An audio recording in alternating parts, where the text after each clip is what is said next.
Olá, vamos começar a falar de limites. Em princípio já todos estarão familiarizados com esta notação. Limite quando x tende para um dado ponto A de f de x igual a b. E de facto o que isto significa é que esta função f, uma dada função f, quando eu aproximo o valor de x de A, o que acontece é que a função vai assumindo valores cada vez mais próximos de b. E isso podemos ver, por exemplo, neste caso, em que de facto temos uma função e, por exemplo, se aqui for o ponto a sua imagem será B, e o que acontece é que quando eu me aproximo do ponto a função vai se aproximando aos poucos do valor B. É importante reparar, em primeiro lugar, que a função não tem necessariamente que assumir o valor A, até poderia acontecer algo deste género, por exemplo.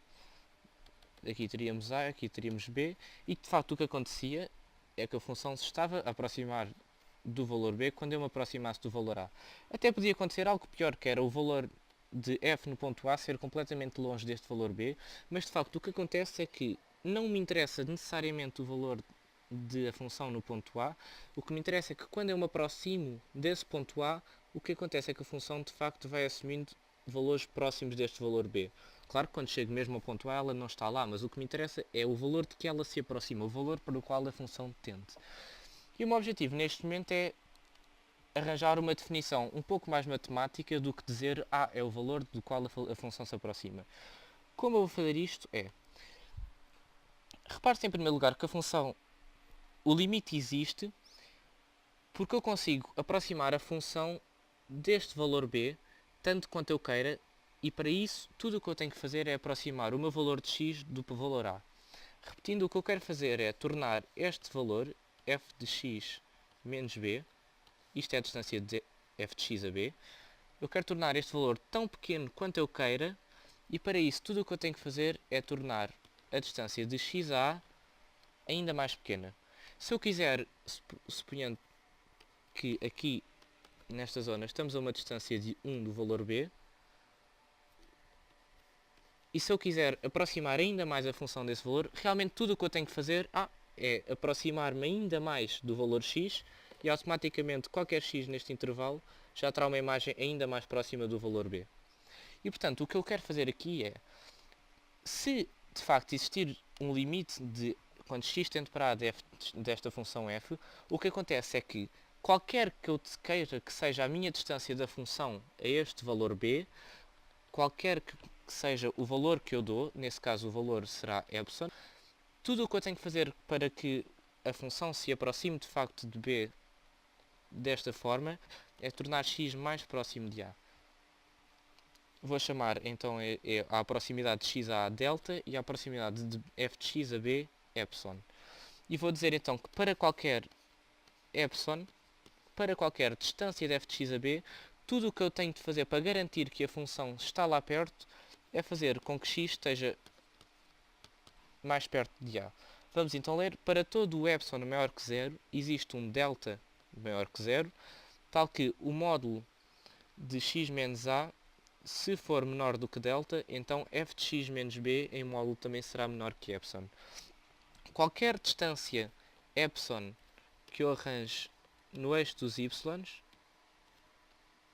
eu arranjo sempre um intervalo correspondente no eixo do x de comprimento delta, tal que qualquer valor de x que esteja dentro deste intervalo terá uma imagem que será mais perto de b do que epsilon. Esta definição de limite é a mais correta e convém, pode parecer algo estranho no início, mas é de facto esta que vamos usar daqui para a frente e é a mais rigorosa e até mais matemática.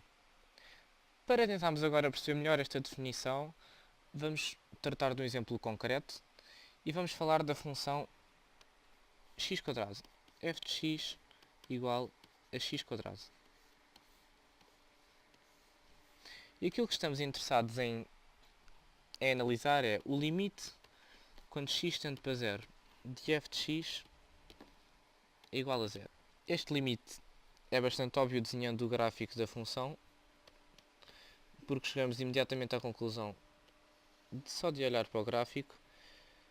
que quando nos aproximamos do ponto 0, tanto quanto queiramos, a função de facto aproxima-se do valor 0. Então, mas partindo desta definição, o que estamos a dizer neste caso é que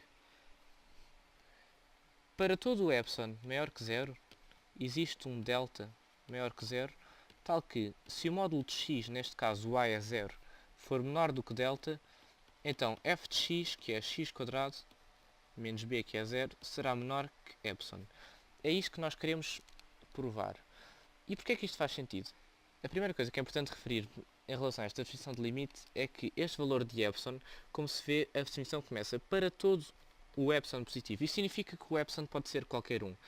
E então o que eu estou aqui a tentar dizer é que, se de facto este limite for verdade, o que eu imponho para provar que ele é verdade é o valor de epsilon. Suponhamos que eu escolho, por exemplo, agora epsilon igual a 1.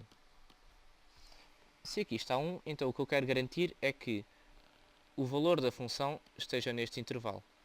O que é que eu tenho que fazer para isso? É exatamente fazer com que o valor de x esteja tão próximo de 0, neste caso como 1, porque qualquer valor de x que esteja mais próximo de 0 do que 1, necessariamente o x² estará mais próximo do que 1, como se tinha imposto.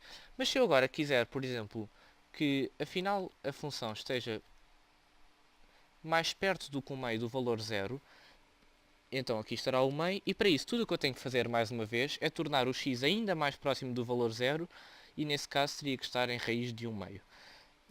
E portanto o que podemos concluir imediatamente é que quem manda nesta definição é o epsilon, e o delta vem um pouco atrás. Até podemos escrever que delta é função de epsilon. Porque se o limite de facto existir, o que eu posso concluir imediatamente é que qualquer distância no valor, no eixo dos y que eu arranjo para a função, tudo o que eu tenho que fazer para garantir que isso acontece é tornar o x tão perto de 0 quanto eu queira. E portanto o delta vai depender do epsilon em cada caso. Vamos então começar por provar que este limite de facto é verdade. Este caso é o mais fácil e nestes exercícios a estratégia é sempre arranjar uma expressão para este delta que dependa do epsilon. E como eu já tinha dito, o que eu quero provar é esta definição, que para todo o epsilon maior que 0, existe um delta, também positivo, um delta que, relembro, depende de epsilon, tal que, então, se o módulo de x for menor do que esse valor delta, então necessariamente x² também será menor que epsilon. Neste caso é bastante simples e a estratégia aplica-se a todos os outros exercícios deste género. O que eu quero fazer é arranjar um determinado valor de delta que me garanta que, se o módulo de x for menor que delta, então necessariamente o módulo de x² será menor que epsilon.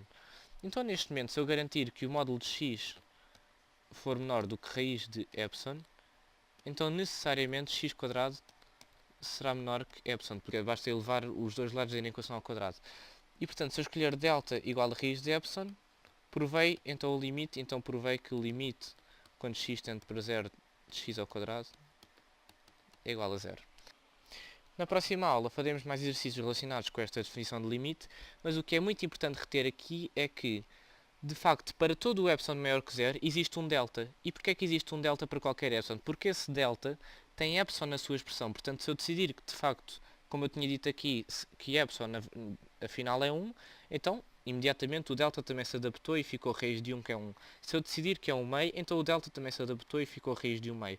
E, portanto, qualquer distância no valor dos y que eu arranjo e que decida que quero, o delta automaticamente adapta-se e garante esta implicação como sendo verdadeira. Na próxima aula vamos então pegar nesta definição e tratar de exemplos um pouco mais complicados. Então até lá!